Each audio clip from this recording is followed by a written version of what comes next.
मैं आज गाजीपुर बॉर्डर पर हूँ। उत्तर प्रदेश से किसानों के आने का सिलसिला जारी है और किसान अब धीरे धीरे गाजीपुर बॉर्डर पर काफ़ी संख्या में जमा हो गए। ठीक इसी तरह सिंघू बॉर्डर पर और टिकरी बॉर्डर पर भी किसानों के आने का सिलसिला शुरू है और तेज होता जा रहा है। मैं आज आपको ये बताऊंगा कि यहाँ का माहौल क्या है और किसान कितने खुले मन से 30 दिसंबर को बातचीत के लिए तैयार हैं और क्या इसका नतीजा निकलेगा, कितनी उम्मीद है। तो चलिए आपको भी दिखाते हैं माहौल क्या है। तो माहौल क्या है कि शुरुआत करते हैं। एक चौपाल लगी हुई है गाजीपुर बॉर्डर पे, तमाम किसान नेता आपको बैठे हुए हैं भारतीय किसान यूनियन के।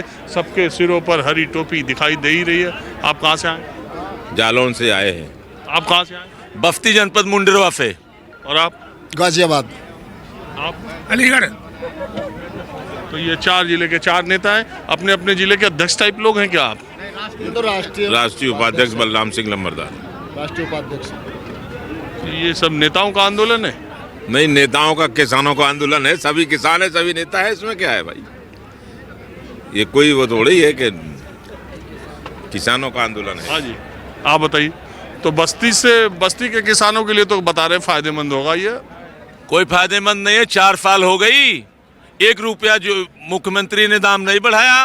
भाजपा सरकार ने कैसे आमदनी दूना होगा, जरा समझाओ ना मेरे भाई। मैं गन्ना समिति का चेयरमैन भी हूँ। 618 गांव है, 3 अरब रुपया बकाया है मेरे जनपद में। जरा आमदनी दूना कैसे होगा बताओ ना भाई मेरे। जरा समझा दो कैसे दूना होगा। सरकार के लोगों से पूछ लो। खाली एक सवाल है, जो ट्रैक्टर 7 लाख के मिलते थे उसका दाम 9 लाख हो गया 4 साल में। जो डीजल 50 रुपए लीटर मिलता था वो आज 73 रुपए लीटर मिल रहा है। बताओ कैसे आमदनी दूना होगी। जरा वो मास्टर साहब से हमें भी मिलवा दो कि सरकार आमदनी दूना कर रही है। जो हमारे गन्ने का बकाया है उसका ब्याज हमको दिलवा दो, 2000 रुपया दे करके। तो आपको क्या डर लग रहा है इस किसी कानून से? कह रहे हैं ये तो पंजाब हरियाणा वालों को डर लगे तो ठीक है, बस्ती गोरखपुर देवरिया आजमगढ़ वालों को क्या डर? ये लग रहा है कि ये जो कृषि कानून बनाया गया, जो बड़े बड़े स्टॉक होल्डर आएंगे जब मंडियों में बिना टैक्स, बिना मंडी के बाहर बिना टैक्स के व्यापारी माल खरीद लेगा तो मंडी में क्यों जाएगा? मंडी में क्यों जाएगा? मंडी जाने की जरूरत क्या है? पैन कार्ड पर बाहर माल खरीदेगा, वहीं पे अपना भेज देगा बड़े बड़े। अच्छा, आप बताओ उत्तर प्रदेश में कितने किसानों का एमएसपी पे धान गेहूं खरीदा जा रहा है? ज्यादा से ज्यादा 4%। 4% मेरे जिले में खुद जो खरीदारी हो रही है धान और गेहूं की, 1100-1200 रुपए में खरीद करके व्यापारी फिर सरकारी क्रय केंद्रों पर बेच रहा है। 300 रुपया 200 रुपया कुंटल व्यापारी और बिचौलिए लाभ ले रहे हैं। 4% लोगों का एमएसपी पे खरीद हो रही है। 4% पे ज्यादा नहीं। और तो बताइए, तो उसके लिए नया कानून फायदेमंद है? कोई फायदेमंद नहीं फायदेमंद है जब एमएसपी पर खरीद हो ही नहीं रही। एमएसपी पर खरीद हो, बाजार में रेट तो बनाया जाए कि उसकी गारंटी हो। कानून तो बनाया जाए, देश संविधान पे चलेगा कि खाली कहने पे चलेगा? जो संविधान है। मैं आपसे ये कह रहा, सरकार का यही तर्क है और बहुत सारे लोग ये जानते भी हैं, ये मानते भी हैं कि उत्तर प्रदेश बिहार में 4, 5, 10, 20%, 25% मान लो अगर किसानों का एमएसपी पे खरीद होती भी है तो अब हरियाणा और पंजाब के इलाके में ज़्यादा 90% किसान एमएसपी, ऐसा तर्क देते हैं कि 90% किसानों का एमएसपी पे धान गेहूं खरीदा जाता है। इसलिए उनको डर है और इसलिए वो उनको लगता है कि अगर एमएसपी, जबकि सरकार कह रही है कि एमएसपी लागू रहेगी और एपीएमसी की मंडियां खत्म नहीं होंगी। भाई उसमें ये कॉज है एक कि धीरे धीरे जी मतलब जो है एमएसपी खत्म की जाए। तो आज 6 महीने हो गए इस कानून को लागू हुए। उस 6 महीने में ये आया अंतर कि 1868 रुपये जो खाद का रेट उसका था, धान का रेट, वो आज 800 रुपया रह गया है। गेहूं का रेट 1925 रुपया अगर इनका है एमएसपी, तो आज 1400 रुपया बिक रहा है, जो कि आज से 5 साल पहले भी नहीं बिका। मतलब जो है आप नहीं, मैं समझा नहीं। इससे कैसे एमएसपी से क्या लेना है? तो जो व्यापारी खरीदता है किसानों से, वो पिछला वाला धान भी 1000-1200 में बेचा। एमएसपी गारंटी चाहिए खरीद की। बात अलग आप कह रहे हो। हाँ। आप एमएसपी को कह रहे हो कि एक कानून बनाओ, गारंटी करो कि किसान की उपज बिके तो वो एमएसपी पर ही बिके। एमएसपी पर ही बिके, चाहे जो खरीदे तो एमएसपी पर खरीदे। अभी तक तो खरीद नहीं रहा। अभी तक तो था नहीं। कॉन्ट्रैक्ट फार्मिंग में इससे पहले 6 महीने पहले जो मतलब चल रहा था, उससे पहले तो कम से कम 2000 रुपए रेट था। एमएसपी से ऊपर ही होती थी खरीद। कहाँ हुई धान की? नहीं, गेहूं की कहाँ हुई? अरे 2000 रुपए किसने खरीदा? मतलब कहाँ के व्यापारियों ने? आप हमको बता रहे हो, मैं भी किसान परिवार का हूँ, मैं भी कर रहा हूँ। कोई भी आदमी जो टीवी देख रहा है, सुनो नेताजी, कोई भी आदमी जो टीवी देख रहा है, उत्तर प्रदेश का एक किसान ये मानने को राजी नहीं कि पिछली बार उसका गेहूं किसी व्यापारी ने 2000 का खरीदा है, एमएसपी से ज्यादा। 2100 रुपया हमारे यहाँ जालौन झांसी उधर मतलब हर जगह 2100 रुपया बिका है पिछली बार। अब कैसी बात कर रहे हैं, हो सकता है सही भी हो, मेरी जानकारी कम हो। हाँ, अगर अब तक हमें समर्थन मूल्य नहीं मिला तो अब क्यों नहीं मिलना चाहिए? नहीं, जरूर मिलना चाहिए, मुझे क्या एतराज है। मैं तो ये कह रहा हूँ कि सरकार कह रही है ना कि ये रहेगा रहा, हम तो कह रहे कानून बना दे इसका। अब तक अगर यूपी को और बिहार को नहीं मिला तो अब क्यों नहीं मिलना चाहिए? हम तो ये पहले मोदी कहा था, पहले कांग्रेस थी, अब मोदी आ गया, तो अब ये हमें अगर समर्थन मूल्य मांग रहे हैं तो हम क्या गुनाह कर रहे हैं भाई? हम तो कह रहे हैं उससे कम नहीं बिकना चाहिए। जो आप ही तो रेट तय कर रहे हो और वो रेट हमें मिलना चाहिए, उसका कानून बना दें। तो ये कह रहे हैं अब तक नहीं मिला, अब तक नहीं मिला, तो अब क्यों नहीं मिले? अब तो मिलना चाहिए। अब तो कह रहा है मोदी सबके अच्छे दिन ला देंगे, तो हमारे क्यों ना आ जाए भाई? हमारे भी तो अच्छे दिन आने चाहिए। मोदी तो सुबह शाम तक ड्रेस बदले, हम भी तो इस लायक हो जाए, कम से कम खाना तो खा ले अच्छी तरह से। अब मैं आपको इस गाजीपुर बॉर्डर पर ये जो धरना स्थल था, ये धीरे धीरे बढ़ता जा रहा है और यूपी की तरफ, और किसानों की संख्या भी दिन पर दिन बढ़ती जा रही है। ट्रैक्टर की ट्रालियों में किसान जगह जगह बैठे हैं आंदोलन के दौरान। मैं गाजीपुर बॉर्डर पर हूँ और ठंड, आज धूप तो है लेकिन ठंड भी ज़्यादा है, हवा चल रही है। एक किसान यहाँ पर थे, इन्होंने मुझे देखते ही आवाज़ दी और बुलाया, और माहौल क्या है बोलने लगे। भाई बुला तो नू सांझ को तो 6 बजे आ जा तो ठीक है। और भाई बीरबानी भी देखे तो हमने मगा आज तो हमारे वाली बीरबानी भी देख लगी भाई। नहीं इतना बढ़िया दिखाओ, ढेर बढ़िया किसानों की बात सारी दिखाओ। और देखिए और वाले चैनल वाले फिर हैं तो जुट्टू फिर रहे, और तो बात खैर तो बढ़िया कोई सा नहीं दिखाता। पहली बात तो यह, और दूसरी हम भाई टिकैत की सेना है पेटे यहाँ से का इस सरकार का दाल दलिया करके जाएंगे बोला भाई। और पूछो नहीं तो अब तो कल बात होनी है। बात जो हमारी मान ली, जो बात हमारी मान ली ठीक है, और इसका सरकार का दाल दलिया करेंगे बोला भाई, दाल दलिया सरकार करके जाएंगे। अच्छा एक बात बताओ, जब महेंद्र सिंह टिकैत पीछे 88 में आए थे दिल्ली जी, तो उस आंदोलन और इस आंदोलन में क्या फर्क देख रहे हो? तब आए थे आप? अरे आए थे, वोट क्लब आए थे हम। हाँ, वोट क्लब। हाँ वोट क्लब आए थे।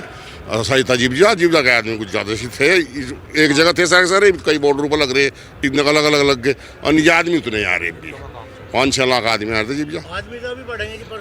और कहूँ था हमारे जनवरी लग जान दे तू, सारे गेहूँ बूझेंगे हमारे, और गेहूँ बूझते सारे किसान यहीं मिलेंगे भला भाई। 2-3 दिन रह रहे। ऐसा तो नहीं है कि किसान इस वक्त खाली ज्यादा है, काम तो कुछ है नहीं? नहीं। तुम्हारे धान कट लिया, गेहूँ मोल लग रहे हमारे वाले तो सारे गेहूँ मोल लग रहे, काटने लग वो रहे तो बोल दिया। और नहीं गन्ने कटाई चल रही, और गेहूँ बोती जनवरी में नहीं बनेगा गेहूँ, हम जनवरी में आधा जो होगा बस कहने मट्टे, और जो बोती सारे यहीं आ लेंगे। और तो बताया जाए इसका दाल दलिया करके जाएंगे जरूर, जहाँ जनवरी से किसान और खाली हो जाए। बिल्कुल खाली हो जाएंगे यार, यहीं आ लेंगे सारे। और जाग तू लेकर आ लेंगे, या टिकैत की सेना खाली हाथ ना जा करती है बोला भाई, कुछ ना कुछ दाल दलिया करके जाएंगे इनका। और अध्यक्ष जी है मेरे दरअसल क्या है, ये जो समय है हमारे क्षेत्र का, ये पीक पॉइंट होता है एक ये, और एक आता है फिर अप्रैल मई में। इस टाइम पे गेहूं की बुआई और बाद में गेहूं की कटाई पीक पॉइंट है। किसान की नज़र यहीं है, और 26 जनवरी मनाने के लिए दिल्ली में उत्साहित है। 26 जनवरी के नाम पर तो किसान में इतना बड़ा उत्साह है, वे ये कह रहे हैं कि किसी तरीके से इस साल भाई कुछ भी हो जा, टिकैत साहब किसी भी प्रकार से इस साल 26 जनवरी हमारी दिल्ली में मनवा दे, एक का बच्चा तैयार है। तो ये तो थोड़ा सा ये है। अच्छा इस टाइम पर जिसका भी गेहूँ बूझेगा उसे कुछ खाने को दाने मिल जाएंगे, और जिसका रह जाएगा वो गड़बड़, और नहीं तो सारे आ जाएंगे। मतलब लेकिन आपको लगता नहीं कि ये जो बातचीत हो रही है इसमें कोई रास्ता निकल जाए, सब लोग रास्ते पे जाए, किसान इस तरह बैठे हैं, किसी को अच्छा नहीं लग रहा। हमारे अन्नदाता सड़क पे, आप किसान परिवार के साथ ऐसे ट्रॉली में आप बैठे हुए हैं, दिन गुजार रहे हैं, बुजुर्ग भी हैं, बच्चे भी हैं, महिलाएं भी हैं। नहीं, आपको लगता नहीं कि कल बातचीत से रास्ता निकल जाए? देखो पीछे कई बार वार्ता हो ली, तो जो उसमें लिगड़ा वही इसमें लिगड़ा का हमें तो लगता नहीं है, उम्मीद तो हमें है नहीं। पर बाकी लिगड़ जा बहुत बढ़िया, और जो कल को रास्ता लिखेड़ गया तो बहुत हमारे तो बहुत किसानों के दिल टूट जाएंगे। 26 जनवरी का पूरा मन है मनाने का अपने जितने भी 26 जनवरी यही मनाओगे।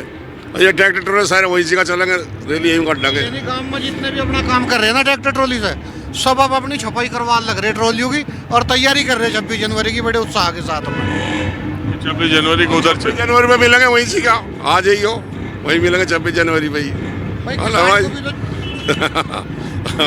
और लाओगे रस की खीर लाओगे, वहीं थारी लिया बढ़िया रस की खीर खिलवाऊंगा तुम्हें। बोलो भाई इसे कह रहे इसे। अरे यो तो गेहूँ काटती पर मशीन में आ गया था, ये तो नहीं हो रहा गेहूँ काटती पर मशीन।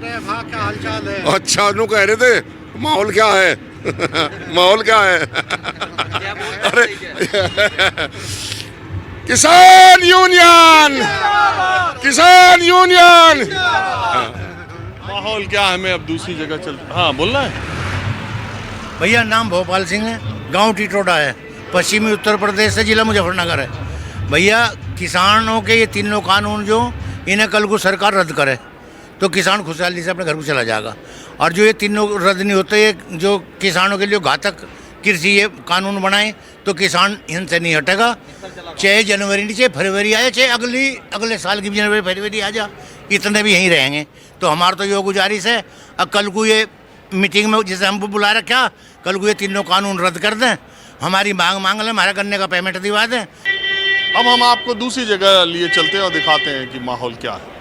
गाजीपुर बॉर्डर पर ये मेरे पीछे जो आप ट्रॉली देख रहे हैं, ये कंट्रोल रूम है और यहाँ पर मीटिंग होती है और इस आंदोलन का जो सारा कुछ इंतज़ाम है, संचालन है, वो इसी ट्रॉली से होता है, कंट्रोल रूम से।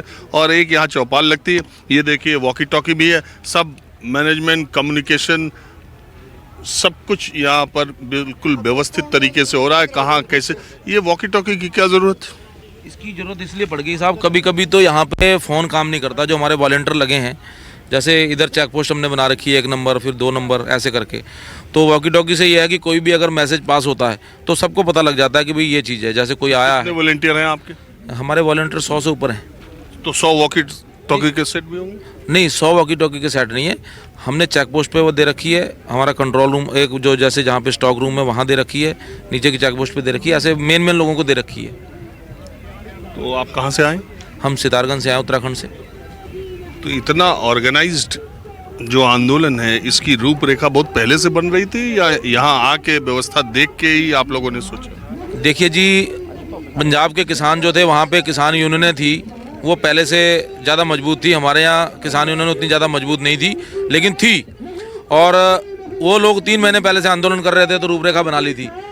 तो उसके बाद फिर हमने यहाँ पे आकर जब आ गए, उसके बाद व्यवस्थाएं बनाई हमने सारी। ये पहले ऑर्गेनाइज करी नहीं थी, यहाँ पे आके सब कराई हैं, यहीं पे आके करी हैं सब। आप किसान हैं? बिल्कुल किसान है। हमारी खतौनी चेक कर लीजिए ऑनलाइन, हमारा नाम लीजिए, ऑनलाइन खतौनी चेक कर लीजिए गवर्नमेंट की वेबसाइट पे। नहीं, मुझे क्या ज़रूरत है, आप कह रहे हैं तो मान रहा हूँ। बिल्कुल किसान है हम। कितना खेत है आप? हमारे पास तो जो है, मेरे पास 5 हेक्टेयर ज़मीन है। कहाँ पर हैं? उत्तराखंड में? उत्तराखंड में सितारगंज। तो आप क्या उपजाते हैं? हम धान की और गेहूं की खेती करते हैं, बस? हम तो यही 2 करते हैं। तो साल में आप कितना बचा लेते हैं 5 एकड़ में? अब भाई साहब 5 एकड़ में बचाना क्या, दरअसल वो खर्चे पानी चल जाते हैं। अब हमने इतना कभी जोड़ के देखा नहीं, कर्जा हमारी खतौनी के ऊपर चढ़ा हुआ है, हमारे ऊपर जो उतर नहीं रहा। और क्या करते हैं? बिजनेस भी करते हैं? और करते हैं काम छोटा मोटा। देखिए, अगर 5 एकड़ आपका खेत है और कोई काम और आप नहीं करते थे, तो ये ब्रांडेड कपड़े, ये ब्रांडेड शूज़ तो आप नहीं पहन सकते।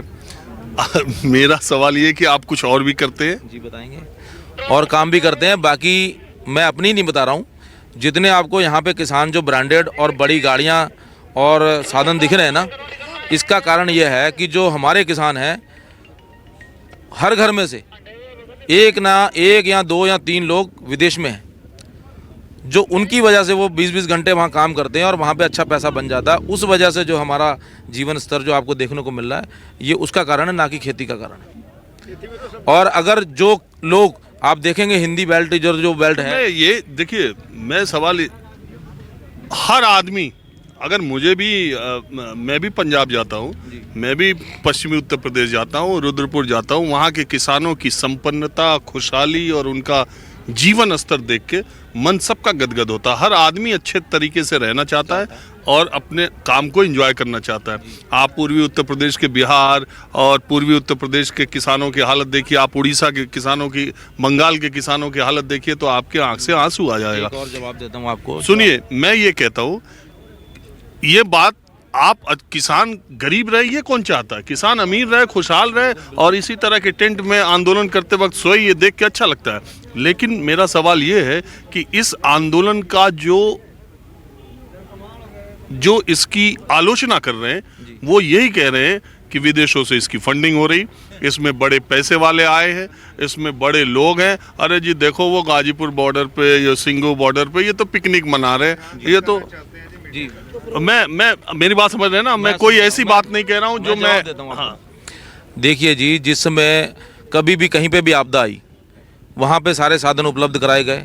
अभी लॉकडाउन के अंदर पूरे देश के लोगों को खाना खिलाने का काम किया गया, तब इन्होंने क्यों नहीं पूछा कि फंडिंग कहाँ से हुई?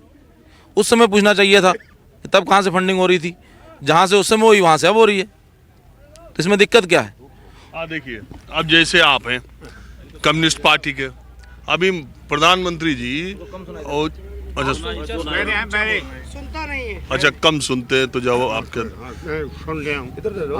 प्रधानमंत्री जी ने कहा ना कि इस आंदोलन के पीछे तो वो कम्युनिस्ट हैं जो बंगाल में गायब हो गए और केरल में एपीएमसी है नहीं, ये कम्युनिस्ट इसको थोड़ा किसान खाली हुए तो भड़का रहे। ऐसा है जो बंगाल में ना, बंगाल में कम्युनिस्ट मर नहीं गए हैं, संविधान के अंदर जितनी गुंजाइश थी उतना काम कर लिया।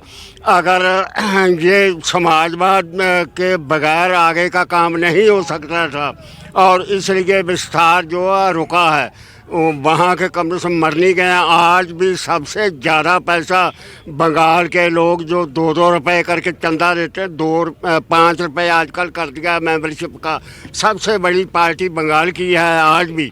और ये तो उतार चढ़ाव आते हैं, एक सीमा आ गई, एक सीमा तक जनता की भलाई करनी है। देश में कम्युनिस्ट तो खत्म ही हो रहे हैं, मानोगे ना? आप ही जैसे 1-2 लोग हैं, कम्युनिस्ट तो खत्म हो रहे हैं देश में।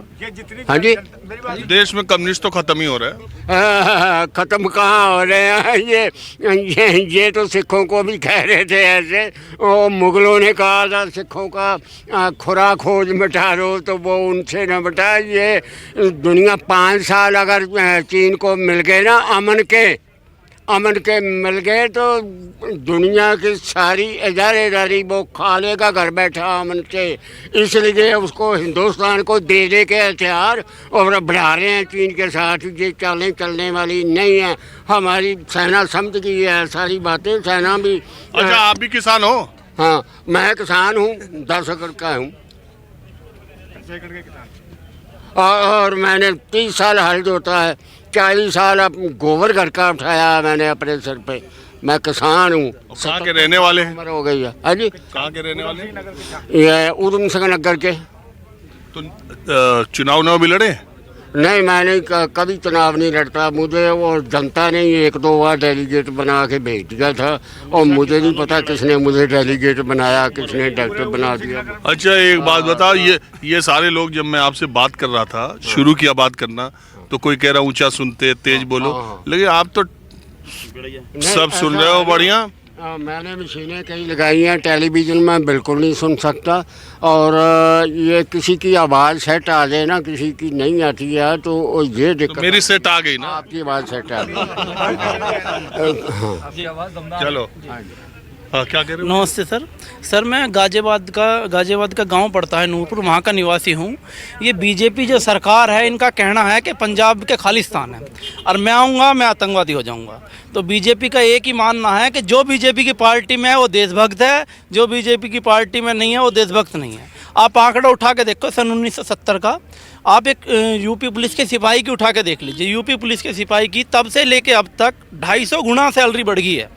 आप एक जो प्रोफेसर होते हैं कॉलेज के, उनकी सैलरी उठा के देखिए, तब से अब तक प्रोफेसर की सैलरी 350 गुना बढ़ गई है, सांसदों की सैलरी करीब 460 या 465 गुना बढ़ गई। चलो वो सब आंकड़े सबको मालूम है। आप मोदी जी को बचा दीजिए कि मोदी जी कह रहे हैं ना कि मैंने ये कानून छोटे किसानों के लिए बनाए हैं, तो छोटे किसानों के लिए वो कोऑपरेटिव बेस पे उनकी सांझी खेती क्यों नहीं शुरू करवा देते? ट्रैक्टर ट्राली दे के जो 50-50 के 100 एकड़ के यूनिट बना दे और करें भलाई। नहीं क्या उनकी नीयत खराब है? ये काम ये कोऑपरेटिव का कानून रद्द भी नहीं किया और ख़त्म भी किया हुआ है। गुजरात की एक फैक्ट्री है अपने मक्का वाली, मक्का अम्बुजा फैक्ट्री है।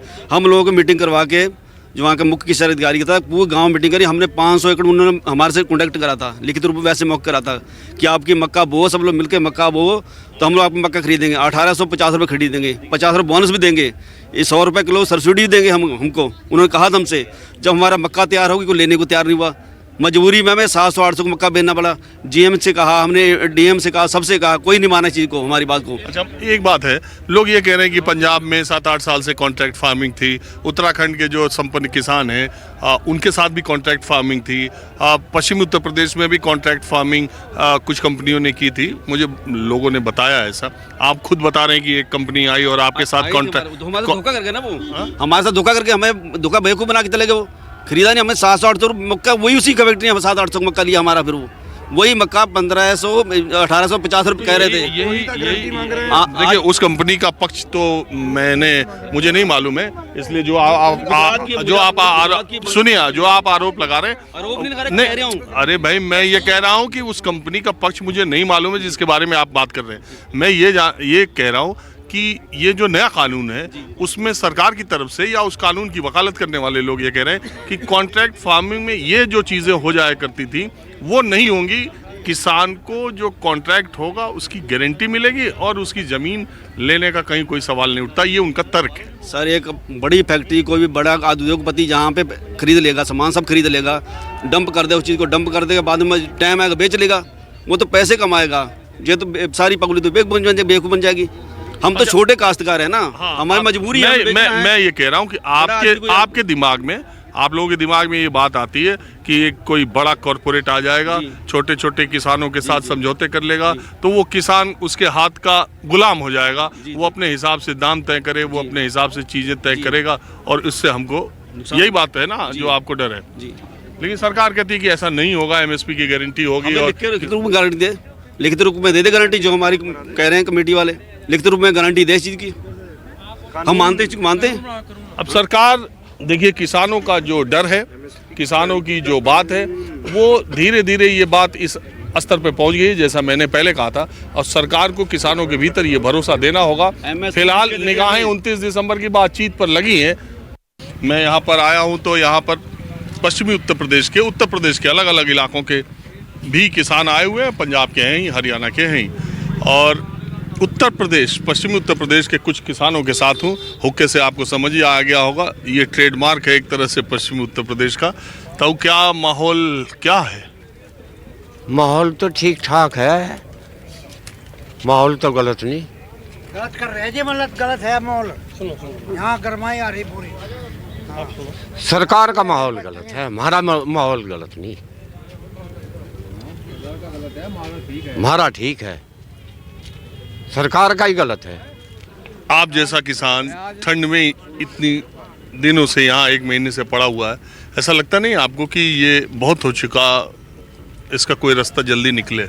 सरकार ही तो निकाल लगे, इसका रास्ता हम कैसे निकाल लगे? अरे बीच का भी तो रास्ता हो सकता है। वे कानून बदल दो और ये जीएसटी पे। हम नहीं जानते बीच के रास्ते को, हम नहीं जानते बीच के रास्ते को। सरकार से लेके क्यों ही कानून को?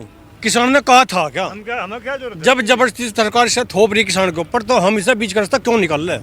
हमारा तो एक ही रास्ता है, मेरे बुझे बगैर कानून को लेकर कानून को वापस करो, बस ये रास्ता है। और क्या रास्ता है जिसका लग रहा? मुझे तो लग नहीं रहा कि कानून वापस हो। नहीं, हमें तो पूरा लग रहा है जी सरकार से वापस। भाई सरकार पर दबाव तो पड़ ही रहा है, हर सरकार बैठ कर बात करेगी, सरकार को निपटाना। हम तो सरकार के द्वारा है, सरकार ने कानून बनाया। और भी ज्यादा कह रहे हैं, गाँव में से आदमी आओगे और भी शुरुआत। भाई सरकार का कानून बनाया, सरकार को हमने बताया दिया, हम इसके समर्थन में नहीं, हम विरोध में हैं, तो सरकार को सोचना क्या करना क्या नहीं। नहीं वापस लेती बैठे हम तो यहाँ उनके द्वारा सरकार का ही तो विरोध है। कानून का अरे तो आप भी तो बातचीत से पहले शर्त लगा दे रहे हो, पहले इस पे इस पे इस पे इस पे। कोई बतावे जी भी तो जी, कोई बतावे जी भी तो शर्त लगावे हम तो अपने आप ही कानून बना ले, अपने आप ही करें उसे। बताओ शर्त लगाने क्यों देगा हमें सरकार? बताओ जी हम कैसे बताएं? पूछ के बनाए जी कानून ही है ना, हमें बुझ जाओ करे हो तो हम कुछ बतावे भी, हमें तो बुझ जाए नहीं, अपने आप कानून बना लिया। देखो जी तो वो कह भी तो रहे, मैं बार बार कह रहा हूँ, सरकार कह भी तो रही है किसानों के फायदे के लिए, समझ नहीं पा रहे हो तुम लोग। जी हम तो समझ रहे जी, मान का समझा दो, हमारे बीच मान का समझा दो। 3 महीने से नहीं समझ पाई जिस बात को सरकार में आन का हमें समझा दो जी। जी हम हल्लो आ ले जी, वो 2 कदम उठ के नहीं आ सकते के जी। जी हम इतनी दूर से आ ले में 2-4 किलोमीटर उठ के हमारे पास नहीं आ सकते, हमें समझा दो। चौथा साल आ रहा जी किसान के गन्ने के रेट का। क्या 4 साल के अंदर देश में कोई महंगाई बढ़ी ही नहीं जो किसान के गन्ने का 1 रुपया भी नहीं बढ़ा कीमत में? 28% बढ़ी है। 28 किसान के गन्ने के रेट में 1 रुपया की भी बढ़ोतरी नहीं। चौथा सीजन आ लिया। लास्ट ईयर का गन्ने का पेमेंट अब तक बकाया है हमारा खुद शामली शुगर फैक्ट्री का। क्यों नहीं पेमेंट हो रहा? कहें लोग, कहें इनके वादे? ऐसा कहाँ छूटा हमारे को ना? सुप्रीम कोर्ट के ऑर्डर हो रहे हैं कि किसानों का पेमेंट। सरकारें तो कहती है, केंद्र सरकार भी कहती है कि गन्ना किसानों को अभी तो मिल वालों को दिया है और बोल रहे हैं कि 12,500 करोड़ बकाया है गन्ना मिलों पे इस समय लास्ट ईयर का, बगैर ब्याज के। ब्याज का जो पूरे देश में लगा हुआ है सब बैठे 5,000 करोड़ के लगभग। 3,500 करोड़ दे दिया। किसका दिया? मिल वालों को तो दिया, किसान को किसी को बताओ 10 रुपये दिया, अपनी तरफ से 2 रुपये कुंटल का दिया हो। अच्छा, ये 25 दिसंबर को जो 500 रुपए महीने आ रहे हैं वो तो आगे खाते में? नहीं, हमारे खातों में तो आई नहीं, हमारे में नहीं आया। जब बहुत बड़ी दौलत है जी, किसान दब गया। किसान दब गया दौलत के नीचे। बहुत बड़ा एहसान है प्रधानमंत्री का। अरे भाई 2 महीने हो गए मिल चले हुए दौलत के नीचे। यूपी में 2 महीने में आपने देखा नहीं, प्राइम मिनिस्टर ने बटन दबाया, 9 करोड़ किसानों में 18,000 करोड़ रुपए पहुंच गए। दब गया किसान इस बोझ के नीचे। जिसको मोदी इतना बोझ दे दिया कि प्रधानमंत्री ने किसानों को इतना मोटा पैसे दे दिया, किसान तो दब गया, धरती में चलेगा इसके नीचे। कितना दिया किसान का? 17 रुपए। 2,000 रुपए महीना पहले क्लास के बच्चे की फीस है। अरे तो कुछ मिल ही रहा ना। क्या मिल रहा? 500 रुपए। इसके पहले कुछ मिल रहा था? हाँ, पहले की नहीं मिले था। पहले हम याद रखे नहीं खा रहे थे, अपने घर बैठे रहा काम कर रहे थे। मैं फसल के दाम दे दो, गैल परमिट करा दो। गन्ने के रेट पे 10 रुपए बढ़ा दिया जाए। मैं दान नहीं चाहता तो 10,000 रुपए तो वैसे ही बढ़ जाए हमारे। 2,000 रुपए करेंगे के? अगर वो 10 रुपए बढ़ा दे तो 10,000 रुपए तो वैसे ही बढ़ जाएंगे। और फिर उसके हम तो बड़ी मेहनत कर ले। आपने देखा था प्रधानमंत्री ने जो कार्यक्रम किया था, एक किसान बोल रहा था कि उस 500 रुपए से उसको कितना वो काम कर लेता है। उसने सारा बिजनेस छड़ा कर 500 रुपए अपना। एक डंगर का घास नहीं आता मेरे खेत में, उन्हें डंगर चुक जाए, मेरे खेत भी नहीं होता। अच्छा, देखा था नहीं, एक प्रधानमंत्री से किसान बातचीत करते हुए बोला वो 500 रुपए की मदद बहुत हमको। मैं तो भी यकीन नहीं, मखोटा किसान का है, किसका है, कैसा यकीन करा हम इसका? करता है सर मखोटा जो है मतलब बताओ किसान का है, किसका है? कोई विश्वास नहीं रहा। चोरी कर लिया उसने भी। किसान को तलाश करती फिर यहाँ किसान नहीं बैठे गए। 1 महीने से किसान नहीं है गए, यहाँ नहीं बात हो सकती क्या? जी किसान तो किसान है, बड़े छोटे से क्या मतलब है? सरकार से छोटे किसान को जमीन दे देगी क्या? क्या बड़े किसान की जमीन ले गया? इनका बाप की है क्या? तो इस बात से मतलब क्या? किसान बड़ा छोटा है, किसान किसान है, किसान है, बड़े छोटे से क्या मतलब इस बात का? इस तरह झूठी सरकार कभी देखी नहीं किसी ने। इतना झूठ बोले किसान की आय दूनी कर देंगे, 14 दिन में गन्ने का पेमेंट कर देंगे, ब्याज समेत करवा देंगे, दूनी करवा देंगे। कहीं मैं ये कह रहा हूँ कि जो सरकार का तर्क है उसमें वो ये कहती है कि बड़े किसान, जो छोटे किसान है, जो आज तक जिनको फायदा होता नहीं था, उससे नए कानून से उनको फायदा हो जाएगा। और सरकार, या आप देखते ही हैं, लोग कहते हैं सरकार से ये बूझ लो जो सरकार नु कह रही छोटे किसान को फायदा हो जाएगा। जब छोटे किसान पर अपना बाढ़ धरना भी नहीं है तो वो विदेश में जाकर और बेच लेगा अपनी फसल को। जो से नु कह रहे इसका स्टोर कर लेंगे और दूर मंडी में कहीं भी जाकर बेच लेगा जी, उस पर साधन नहीं बेचेगा कहाँ से वो, कहीं में लेकर जाएगा वो। इतने का रेट नहीं, ट्रांसपोर्ट बैठ जाएगी उसकी, कितने का उसके पास माल इकट्ठा हो जाएगा, वो तो ट्रांसपोर्ट देखना पड़ता छोड़ने को उसका घर से। हाँ जी, तुम्हें कुछ बोल रहा है? हमें क्या बोलना, कानून जो वापस होने चाहिए बस, और नहीं बोलना। जब तक वापस नहीं होने जाने के नहीं इनसे। बाकी माहौल क्या है तो ठीक है ना? माहौल तो बढ़िया, मजे आ रहे। अच्छा 1 महीना 2 महीना साल भर रहना पड़ा, कोई फर्क नहीं पड़ता अब। अजीत दुख की तो बात भाई साहब ये और बताओ। किसान यहाँ पर अधिक बहुत पसंद करता हूँ मैं आपको, ये तो बड़ा दुख है। मैं आपको बहुत पसंद करता हूँ। हाँ, विशेष रूप से देखता हूँ आपका। मैं भी तो पसंद डेरी करूँ। हाँ, बहुत दौड़ बोल के घुमा फिरा के बहुत अच्छी बात करो। कहाँ घुमा फिरा के बात करता हूँ। बहुत ज्यादा मैं तो सीधी बात करता हूँ। अजी नहीं, बहुत धीमी गति से मीठी आवाज से घुमा फिरा के उसी लेन पे चढ़ा दो। जब हमारा नंबर आवे तो बात करें कम, और जब सरकार का नंबर आवे तो भाई साहब सरकार की बात करें ज्यादा। ये बात देखा, ये कहाँ देखा?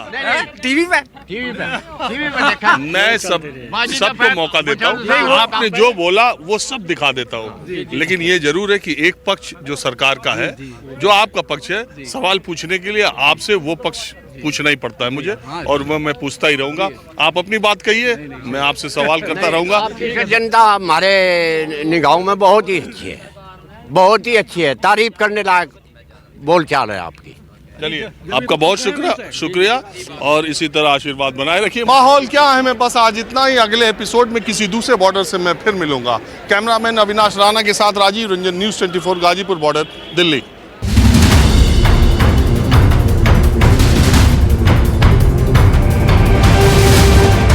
नमस्कार, मैं हूं मानक गुप्ता। अगर आपको हमारा ये वीडियो पसंद आया हो तो इसे लाइक और शेयर जरूर करें, और हाँ, हमें सब्सक्राइब और फॉलो करना ना भूलें, ताकि आप देश और दुनिया की कोई खबर मिस ना करें। चाहे कोई ब्रेकिंग न्यूज हो या कोरोना वायरस से जुड़ी कोई भी अपडेट, पॉलिटिक्स हो या आपकी जेब से जुड़ी कोई खबर, इलेक्शन की कोई न्यूज हो, कोई कंट्रोवर्सी हो या फिर कोई वायरल वीडियो, सब कुछ मिलेगा न्यूज़ 24 पर। तो जुड़े रहिए हमारे साथ और देखते रहिए न्यूज़ 24।